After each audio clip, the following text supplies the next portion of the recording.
Okay, we're going to change the hydraulic fluid in our John Deere 400 Hydrostatic Tractor. This one may look different than yours because this is the later model. This is an 81. So your fill's going to go in there, and your drain's down on the bottom. There's a matching bolt down here.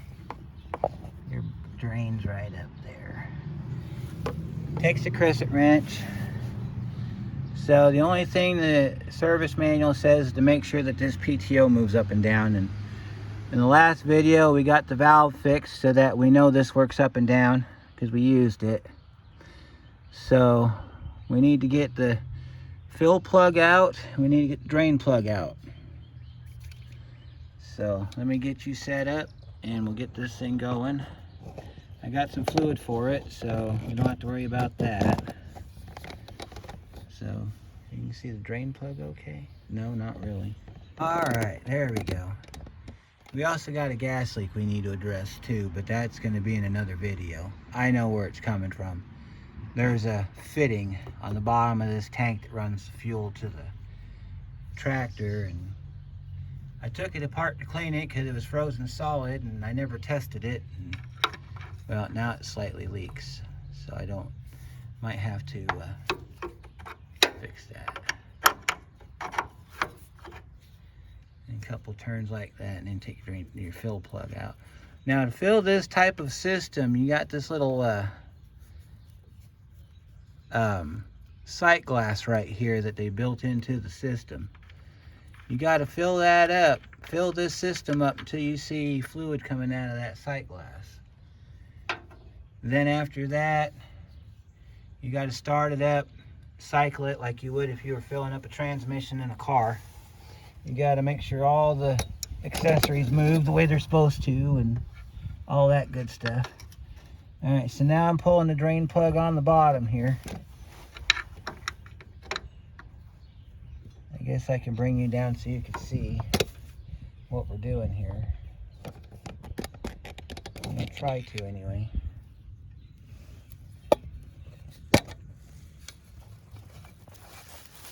Just kind of see if we can get you in a good spot right there. I don't know when this was last changed, so I'm not responsible for what kind of garbage we might see coming out of here. Got to get this thing on there and just kind of... It's just a slight bit stuck, so I had to turn it the opposite direction. So it's kind of like draining the oil in your car, except it's a tractor, and instead of having a hex plug, you got a square plug. I don't know how much fluid's in here. I know I added some a couple years ago because it was a little low, but I don't know how much is in here right now. So go ahead and pull this out. Oh my goodness, look at that. You're supposed to do this every 100 hours. This looks like it's been in there for a while. Like I said, I don't know how much is in here. Probably about 3 or 4 quarts. Not a whole lot. See, it's just about done. The thing to make note of when you're doing this is it says every 500 hours you have to change filter. So you get four dump and fills for 1 filter. So what that means is that I'll do this 3 more times or 4 more times, depending on how you want to look at it. I'll look at my hour meter and I'll just go off my hour meter. And then I got to change filter again. You'll see the filter in just a minute because we're getting ready to go up and grab it. So I'll make sure I get all the fluid out of here before we do that. So I think we're good with this. Go ahead and put our lid back on here. Put our cap back in. And we'll grab our... We're going to have to go get a rag. So let me tighten this up, and then when we come back, we'll pull the filter off. All right, now we're under the tractor. Got our filter right here. I'm gonna try to do this without bumping the camera. Pull your drain pan down so that you can get underneath that. And I got this neat little tool right here. It's an adjustable filter wrench. We're gonna put it on our baby Bertha here. And the way this works is you rotate this and let's see, get it down to where it gets nice and tight on here. And then you just turn like that, see? Break it loose. You got a line here, you got to keep an eye on that too, so. And you pull your filter off. These have to be filled, by the way. Before this goes back on, we got to put fluid in it. This is a wet sump system, so you got to make sure that you got plenty of fluid in your filter.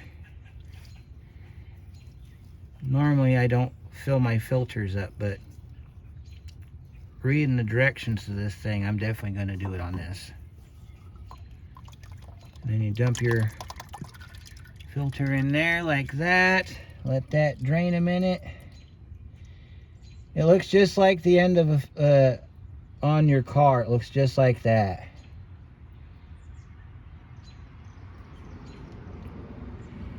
Go ahead and get a rag. I'll wipe it off and then I'll show it to you.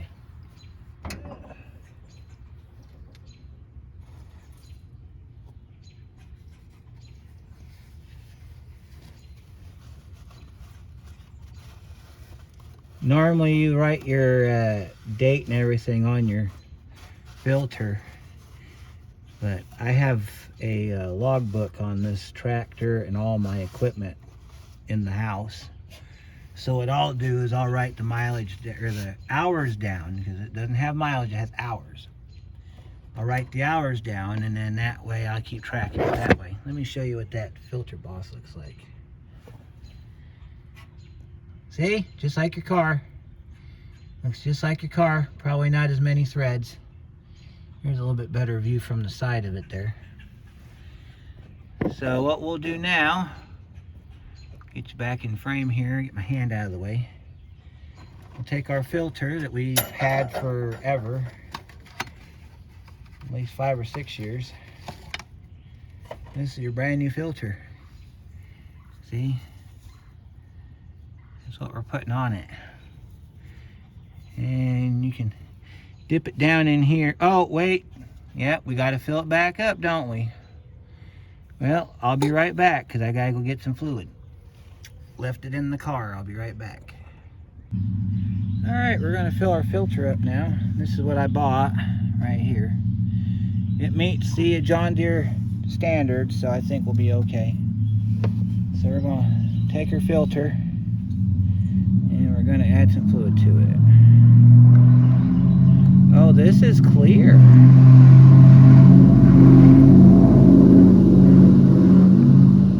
Moving on to what we're doing here today. All right, we got our filter ready. I'm going to set our filter right there on the ground so I can get in position. I put some fluid around the sealing ring so it doesn't get stuck. And it will get stuck if it's got a chance to do so. It will definitely take the chance. And bang my camera around here so we can get you in position here for the replacement of the filter here. Got our filter here ready to go. And let's see, we got to put it back up in the hole here. Just got to kind of, there it is right there. Locks in place. Got to move this one line out of the way here because it's a tight fit. Get this thing in there. Get it spun up on here. Kind of like you would on a car. Just kind of spin this up in here. Alright, we got it in there. Take our tool here And we'll put a couple clicks on it.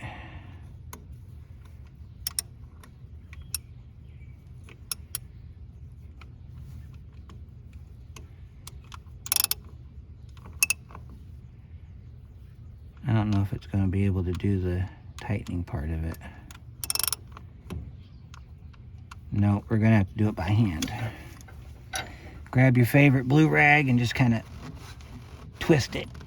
I think it says in the book it has to be hand tight.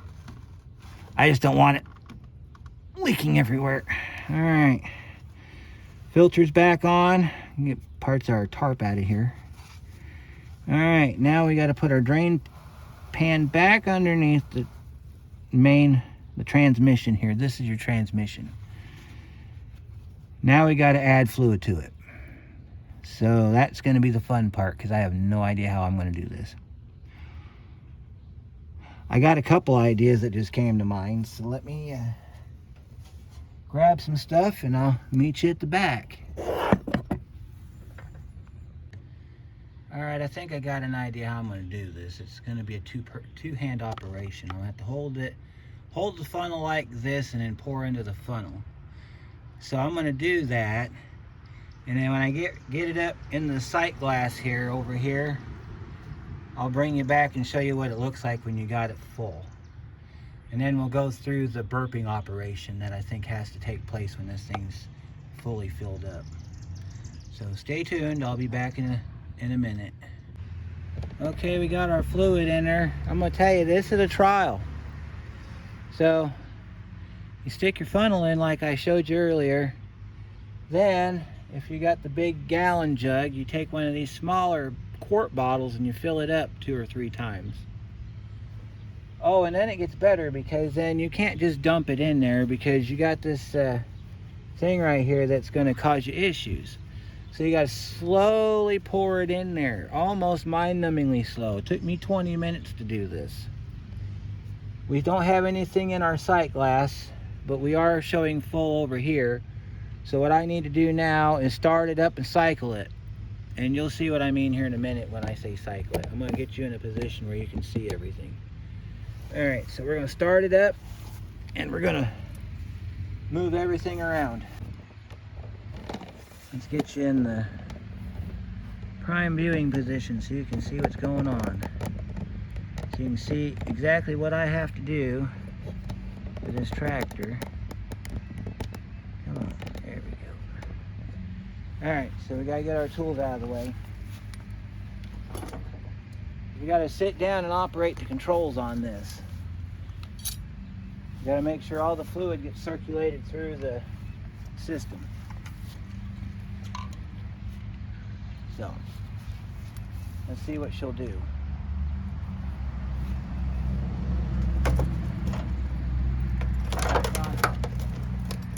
got the fluid in there, we gotta get you cycled here.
everything cycled. When I did the transmission, I put it in low, rocked it a little bit, put it in high, rocked it a little bit. You're just making sure you got enough fluid in it for it to run. So, now that we got that done, no air bubbles in the system, we got to check our fluid level. And we're still not inside our, get down here so you can see what's going on here. And we're still not within our sight glass, but the service information says we can use transmission fluid. So I've got a bottle of Type F that I've had for a while. I imagine it's for this tractor because none of my vehicles use Type F. The only one I have to add fluid to is the Buick. So let me get you in view here. We're looking at this right here. So what we got to do now is we take our plug back out, and what we're looking for, since we cycled the system, make sure that there's no fluid left in the top of this fitting here. Yeah, we're down on our fitting, so I don't know if you can see that very well. Let me show you kind of the ordeal I had to do with here. So you take this and you hold it up with your thumb like this. Wish my camera would work right here.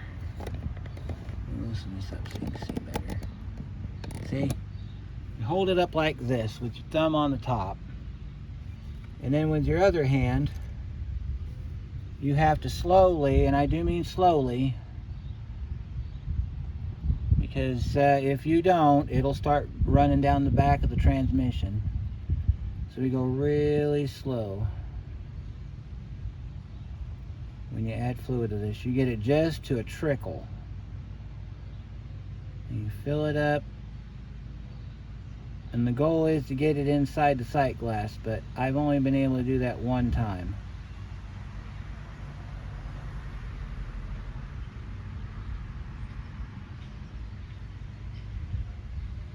You just gotta go real slow with it.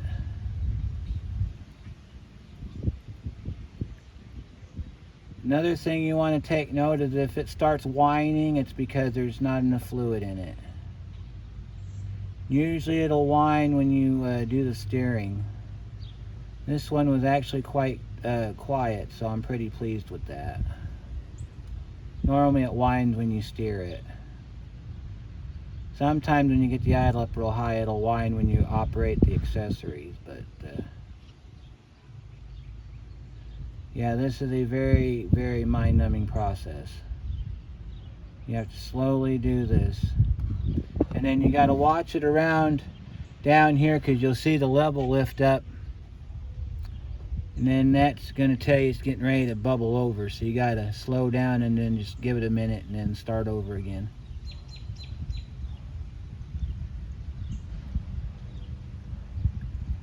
That's why you want to keep your drain pan under there.